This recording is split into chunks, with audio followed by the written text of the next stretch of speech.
Welcome to the Christina DiStefano podcast, where we explore the intersection of mindset to manifestation and the art of becoming in your space, your style, and your soul. I'm your host, Christina DiStefano, luxury real estate advisor, designer, and guide for the woman you're becoming. Here we go beyond surface level design and traditional success. We talk about transforming your home as a portal, embodying your next level identity, and creating a life that feels as good as it looks. If you're ready to step into your fullest expression with courage, intention, and beauty, you're in the right place. Let's begin. Today, I want to talk to you about something that comes up often on the journey of growth and transformation. What happens when your evolution triggers other people? When your growth feels threatening or uncomfortable for those who once knew you as a different version of yourself. As we evolve, we start to shine in new ways. We start stepping into deeper levels of authenticity, alignment, and empowerment. But here's the thing, not everyone will celebrate that. In fact, sometimes the people who once loved your old self the most, well, they can be the ones most resistant to your becoming. Recently, I shared something online, a piece of content that reflects where I am now in this chapter of my life. And I received a message from someone who told me they missed the old me and that they didn't understand my new content.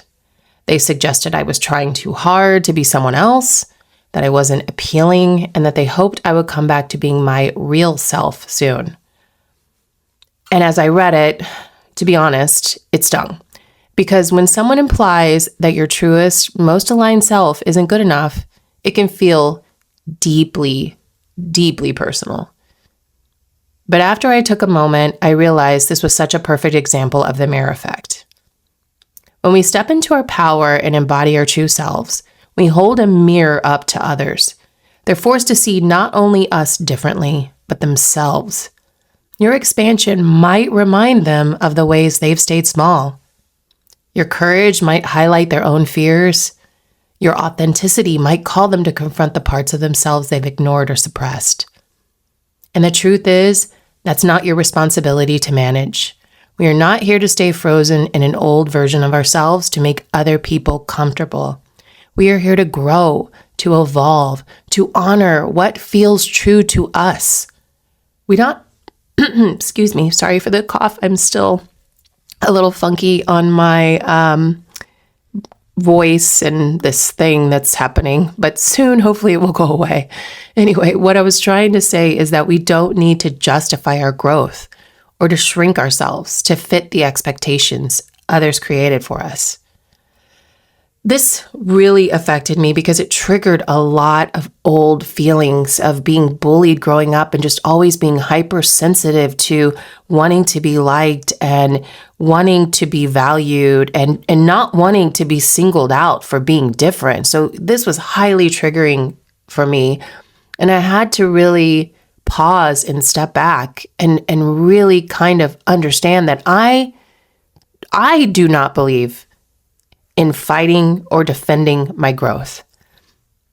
I took a moment to respond to her message with kindness and clarity, and I let her know that my podcast actually started in 2018 and that I've always shared different sides of myself and that I feel more aligned and authentic now than ever before.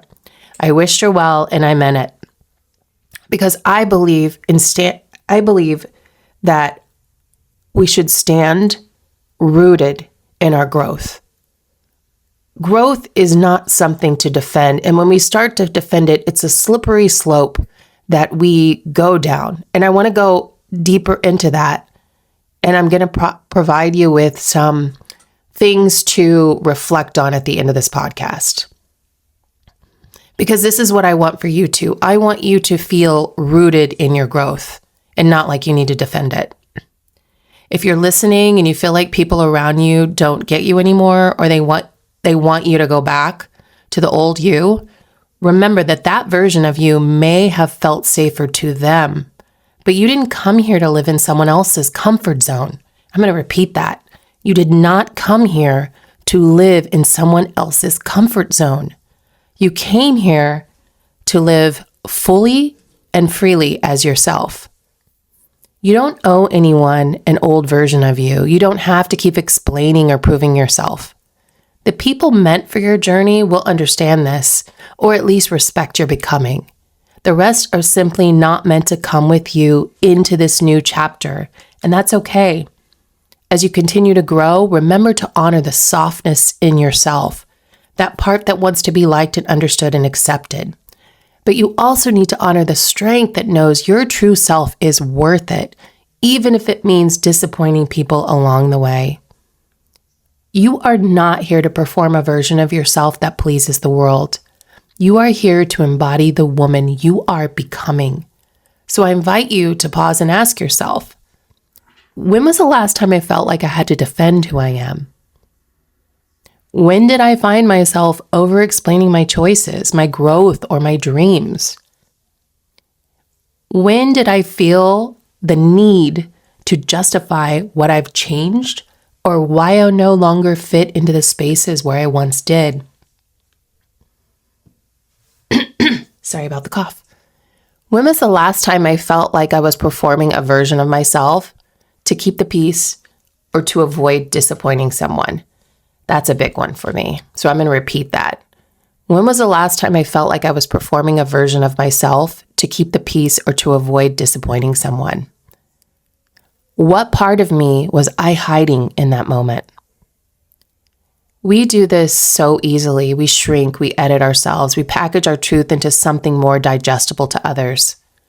But what version of yourself are you keeping tucked away because you're afraid of what it would mean to be fully seen? What part of you is waiting for permission to come forward? Honoring your softness, I can't talk. Honoring your softness doesn't mean betraying your truth. Softness is not weakness. Softness is a part of you that craves connection and wants to belong. It's tender, it's human, it's real.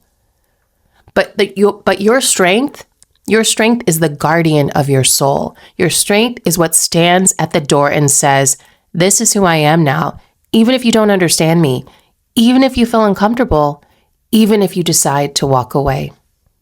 When you honor both your softness and your strength, you come back to your center. You return to your wholeness.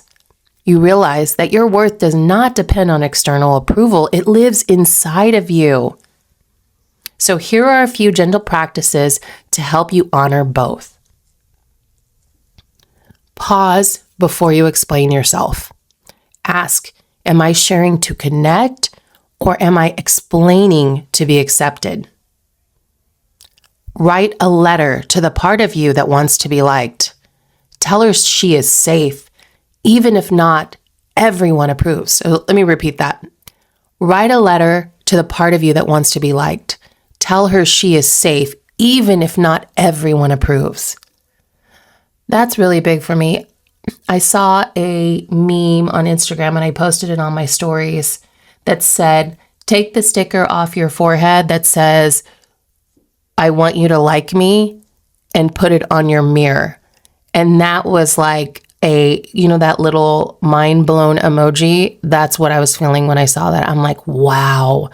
That can speak to so many people because I think we learn this as children that we need to be accepted and liked. Then we go into kindergarten and then we want to be accepted and liked. We don't want to be the outcast. We see what happens to the kids that get cast to the side. I was one of those kids. It is not an easy journey through school when you're the one that gets bullied or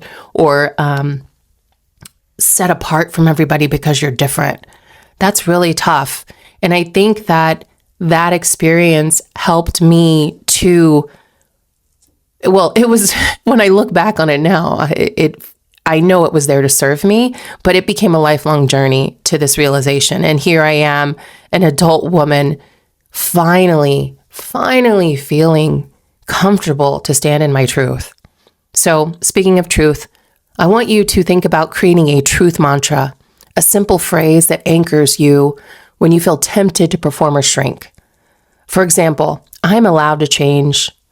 I am whole as I am. Keep that truth mantra. That is your anchor. So when you're in these situations, you can say to yourself inside, I'm allowed to change. I'm allowed to change. I'm allowed to change. I am whole as I am. That truth mantra is going to help anchor you when you need that. This is a good one. Practice disappointing people. Wow, what an act of rebellion. Start small. Say no to something you don't want to do. I mean, it's as easy as that. And allow the discomfort to pass through you without self-betrayal. That is a really big one, because that discomfort is something that you may find as you start practicing disappointing people. You may start to like that discomfort and get so comfortable with that discomfort. And when I say like it, you will like it because you realize you're honoring yourself, and that is a good feeling. Use the mirror effect as a compass. I love the mirror effect as a compass. Remember, when someone is disappointed in you, it's often a reflection of their own unmet needs or fears, not a verdict of your worth. So you're going to ask yourself today, where am I still performing? Where am I hiding? What would it look like to live fully expressed, even if it means being misunderstood? What might open in my life if I stopped asking for permission and start embodying my truest self? This is how you set yourself free. This is how you become the woman you are meant to be, fully expressed, fully whole, fully alive. Because the world doesn't need another perfectly edited version of you. It actually needs you, the real, radiant, powerful, multi-dimensional you. All right, babe. So before we go, I want to share something exciting. I'm working on my new book. I'm actually done with it. I am going to be publishing it on Kindle publishing through Amazon. So this is a whole new experience for me. I'm usually the ebook person who gives away my writing for free. And this is a really big thing for me to finally ask for a monetary exchange, my book for money. This is a great stretching moment. And if you are interested in understanding how to publish a book or something like that, let me know. Because if this is something that enough people are interested in, then it's something I will definitely share with you all. But anyway, I want to say that I'm working on my new book. It's called The Powerhouse Handbook: Mic Drops, Mindset Shifts, and Manifestos for the Woman You're Becoming. This isn't just a book, it's a companion. It's a mirror and a spark for your journey. It's designed to remind you that you are not waiting to become her, you are already her. This handbook is meant to travel with you, inspire you, and keep you anchored in your deepest truth, even on the days when you feel far from it. Something I designed that I myself can keep with me. That's where this all began, through creating notes on my phone and then referring back to these notes on my phone. And I just started creating so many notes. I'm like, you know what? I got to put this in a book.